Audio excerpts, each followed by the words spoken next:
大家好，今天呢，我们来聊一下美国关于航空消费者的保护一些措施啊，比如说航班延误了、航班取消了、行李丢失了啊这些情况，那么美国的话法律是怎么规定的呢？这边的话，它这边有很多选项啊，比如说它这个仪表盘里面我翻译好了，它是美国交通部的网站的说明。重要的选项的话，我们就看没几个啊，比如说航班取消、那个机票暴涨啊，还有那个行李丢失、停机坪延误、买票等信息，我把重要的挑出来给大家讲一下。那么我们现在先说一下买票的问题吧。首先的话，这个税费、费用、附加费必须要列明。然后呢，美国的航空公司呢，很多时候呢是没有这种飞机上的餐饮服务以及这个行李托运的啊，这个跟国内的航空公司有很大区别。这些属于可选服务。那么可选服务的话，你是跟你买票的话是分开的。所以说呢，如果强迫你选择这些可选服务的话，这种属于违规行为。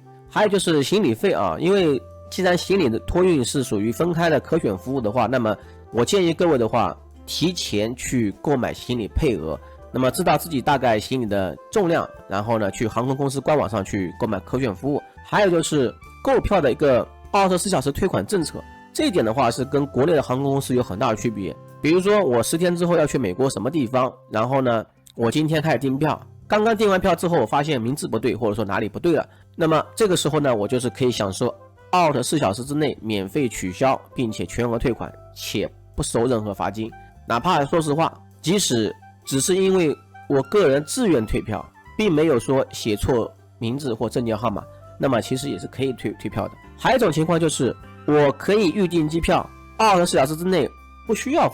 支付机票费用，我可以保留机票。但这种情况的话，美联航是有这种选项的，但是你需要付一个持有费用，它可以为你的机票保留一段时间。还有就是说呢，这个退款的话，信用卡交易必须在7个工作日内发放给乘客，现金或支票付款必须在20个工作日内发放给乘客。因为美国很多时候这种信用卡退款特别慢，航空公司可能会有些拖延，那么这个时候的话，我们可以投诉他们。这里有一个非常重要的信息，比如说有时由于计算机错误，航空公司可能会错误的提供票价。比如说有一张从纽约到迪拜的头等舱机票标价为$1，这个价格远低于一般票价。这种情况怎么办呢？航空公司是可以取消的这个错误价格预定的，但是航空公司必须向消费者赔偿全额机票价格、购买的所有可选服务以及任何合理、实际、可核实的自费用依赖于购票。什么意思呢？比如说这个标价的$1的话，那他赔我$1。如果说他标价$100的话，那他赔我$100。那么如果说我购买了 WiFi 餐饮、托运这些，他也要赔我钱。另外的话，比如说我订了这机票，你把我取消，但是我迪拜酒店也订好了啊，那么迪拜酒店的话，他也可以给我退款。但是呢，例如是不可退款酒店和租车预订，那一般来说就酒店跟租车。我们接着讲拒绝登机的情况，比如说他这边翻译是颠簸翻译不是很准确。那么这种情况的话，是因为很多时候呢，航空公司会超售机票，因为他们的算法呢会预测很多的乘客呢，总有几个乘客呢会误机，所以说呢座位呢是有空闲的，那么它可能是超售5%左右。这种情况的话，提升了他们座位的效率。那么万一如果说100个座位他卖了105张机票，刚好105人都到了之后呢，怎么办呢？那么这个时候呢，航空公司是可以超售理由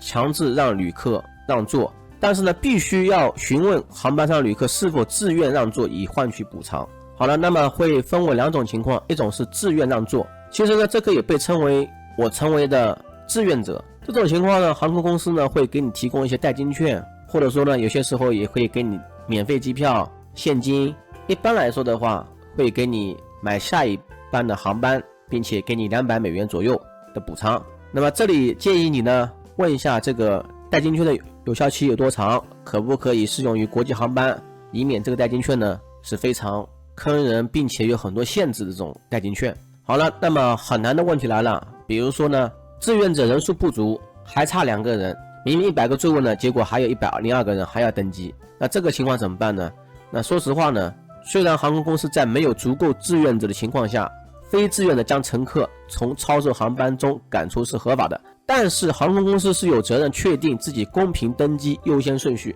那既然没有足够的乘客愿意自愿让座的话，航空公司呢会根据它的标准，它的标准呢包括呢乘客的值机时间啊，谁先值机，那么谁先上飞机，还有的话乘客支付的票价，那肯定是票价便宜的人会被甩在后面，还有就是乘客的飞行常旅客身份，比如说你经常坐的飞机，你是金卡、银卡会员，那这种情况的话，一般来说的话不太会被拒绝登机。但是呢，这个标准呢，不能使乘客遭受任何不公正或不合理的偏见或不利啊，例如不能他根据种族或民族标准作为标准。那么这个情况发生之后呢，我该怎么去维护自己权利呢？首先的话，我必须让他给我一份书面声明啊，说明他们的权利，并解释承运人如何决定啊谁被拒绝登机的。你要告诉我你们的标准是什么样子的，为什么我会被拒绝登机，我会被踢出来。那么下面有个问题说，航空公司可以不由自主的把我踢出去吗？一般来说的话，在美国做航空公司坐飞机，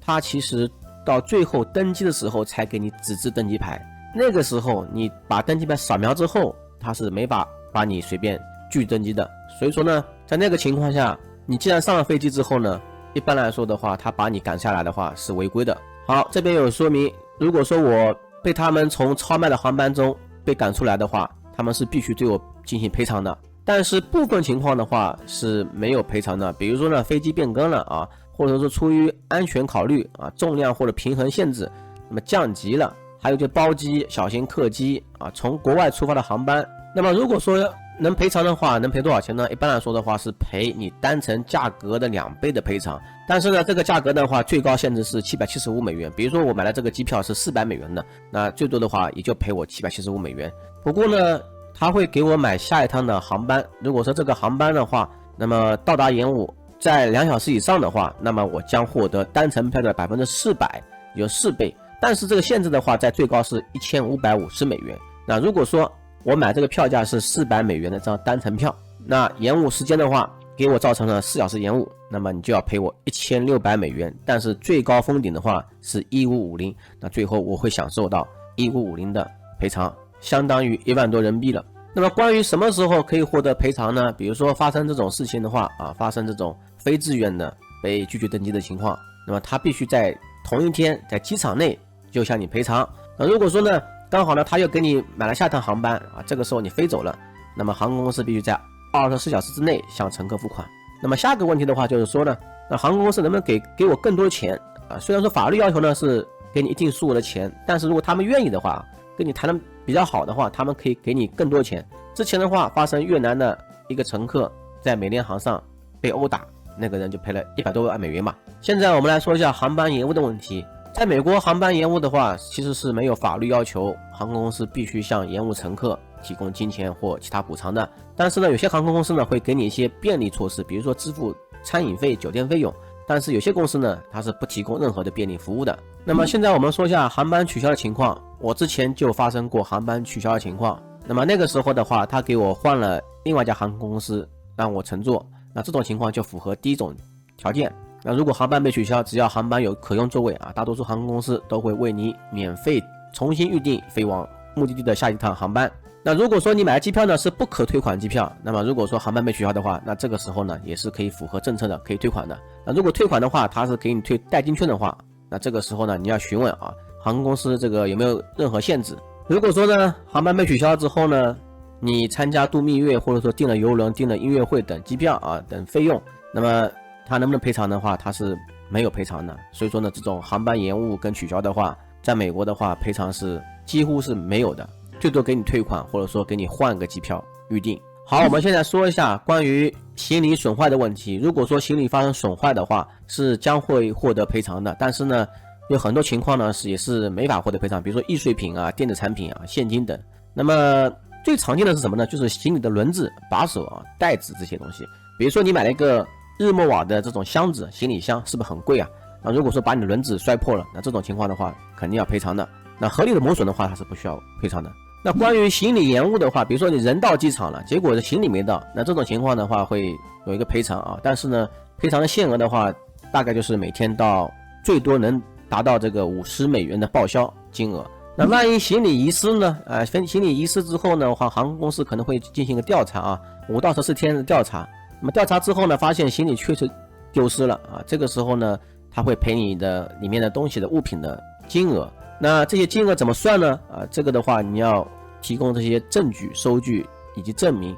那包括行李托运费的话，它本身收了嘛，这个钱的话肯定要退给你。那么关于行李最多能赔多少钱呢？那么对于美国国内的航班来说的话，行李发生丢失啊、损坏、延误的状况，那么航空公司呢是可以自由支付超过限额费用的。但是法律规定的话，最高赔偿的话只需要3800美元，即使你丢了东西价值连城3800美元。那按照航空公司的责任来说的话，它只需要赔3800美元就够了。不过呢，他愿意给你更多的钱的话，那更好，那他也是可以支付的。那国际行李责任的话，这个是受蒙特利尔公约来约束的，这个的话是最多是1700美元，也是一样的。航空公司如果说自己愿意给你更多的钱的话，那也是可以给你超过1700美元以上的钱的。那么关于美国航空公司的消费者保护情况呢，就讲到这里为止了。如果说呢你对索赔呢不太了解，自己不懂怎么索赔，那么我后面将提供一个网站，也在我视频下方。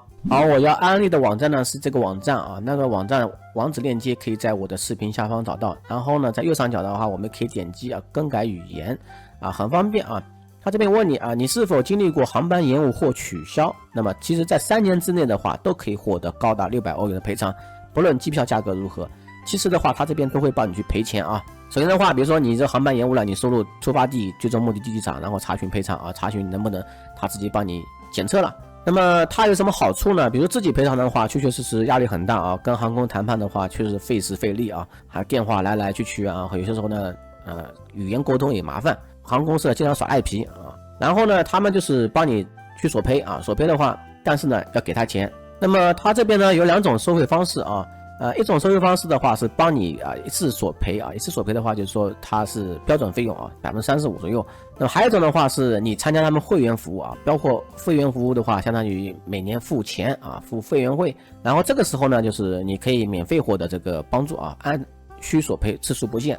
需在航班中断之前购买。什么意思呢？就是说呢你这个情况没有发生那你先买了这个会员服务，那么后来发生的时候呢，他可以帮你办这个事情，相当于保险